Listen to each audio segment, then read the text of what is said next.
Game changer సినిమాని మనం ఏం చూసి అంత హైప్ గా అనుకున్నామో ఆ ఒక్క పాయింట్ మాత్రం తీసేయడం జరిగింది. అది కూడా నానా హైరాణ సాంగ్. సో చాలా మంది కూడా ఈ ఒక్క సాంగ్ విన్న తర్వాత 2024 మొత్తం ఇయర్ లోనే బెస్ట్ మెలడీ సాంగ్ అంటే ఖచ్చితంగా ఈ సాంగే అన్నారు.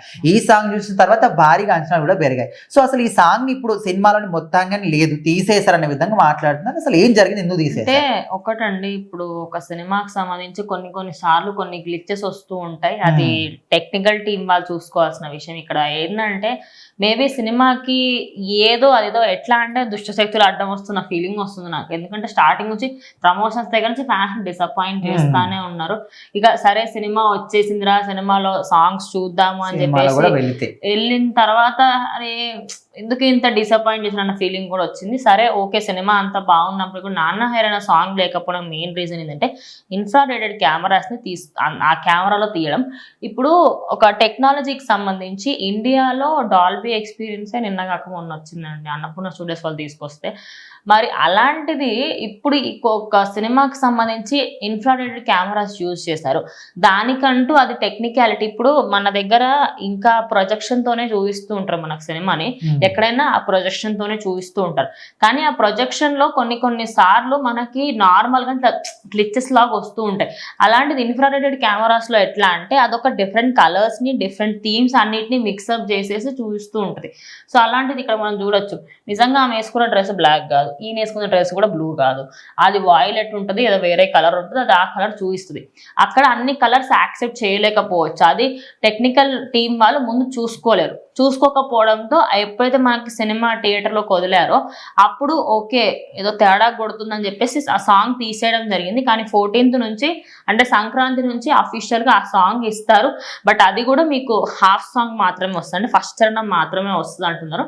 అందులో ఎంత నిజం ఉందో తెలియదు. ఇప్పుడు దీంట్లో కూడా కొన్నిటికి కొంచెం సాంగ్ కొంచెం కట్ చేసినట్టుగా అనిపిస్తుంది అంట ఫ్యాన్స్ కి, ఎందుకంటే ఫుల్ సాంగ్స్ ఎక్కడ ప్లే చేయలేదు అంటున్నారు. ఆ ఒక బ్యాడ్ ఎక్స్పీరియన్స్ కూడా ఉంది. సాంగ్స్ అంటేనే శంకర్ అంటేనే సాంగ్స్. మరి నాన్న హైరాణ సాంగ్ కోసమే వెళ్ళాలి అనుకున్న వాళ్ళు ఖచ్చితంగా 14th తర్వాత కాదు. ఇప్పుడు అసలు ఈ సినిమా మొత్తం విషయంలో కూడా ఫస్ట్ నుంచి డిలే చేస్తున్నాడు.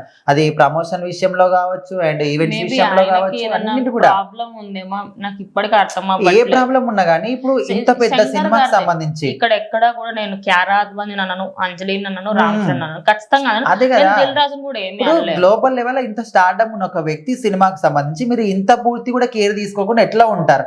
అంటే అది ఒక అద్భుతమైన వచ్చిన సాంగ్ ని మీరు తీసేశారంటే ఎన్ని టెక్నికల్ ఇష్యూస్ అన్నా ఉండొచ్చు. ఇన్ని రోజుల పాటు ఏం చేశారో అంటే మీరు ఒక 2-3 సార్లు అదే అంటున్నా. ఇప్పుడు ఇదంతా శంకర్ చూసుకోవాల్సిన పర్టికులర్. ఇప్పుడు దిల్ రాజు గారు ఎంతైనా అమౌంట్ పెట్టడానికి రెడీగా ఉన్నప్పుడు మీరు ఒక సినిమాకి సంబంధించి మీరు తీసుకోవాలి కదా, ఆ ఇనిషియేటివ్ మీరు తీసుకోవాలి.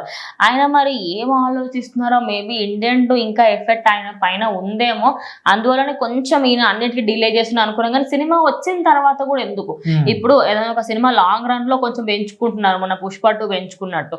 ఇప్పుడు దీనికి ఫస్ట్ లోనే మీరు ఒక సాంగ్ తీసేస్తే, ఏ సాంగ్ కోసం అయితే మేము సినిమాకి వెళ్ళాలి అనుకున్నామో, మేము టీజర్ కంటే ముందు ట్రైలర్ కంటే ముందు ఇవన్నీ సాంగ్ విన్నాం. మేము టీజర్ తర్వాత ఫస్ట్ వచ్చిన సాంగ్ మాకు మైండ్ లో ఇది ఒక్కటే, మరి ఆ సాంగ్ ఎందుకు తీసేశారు?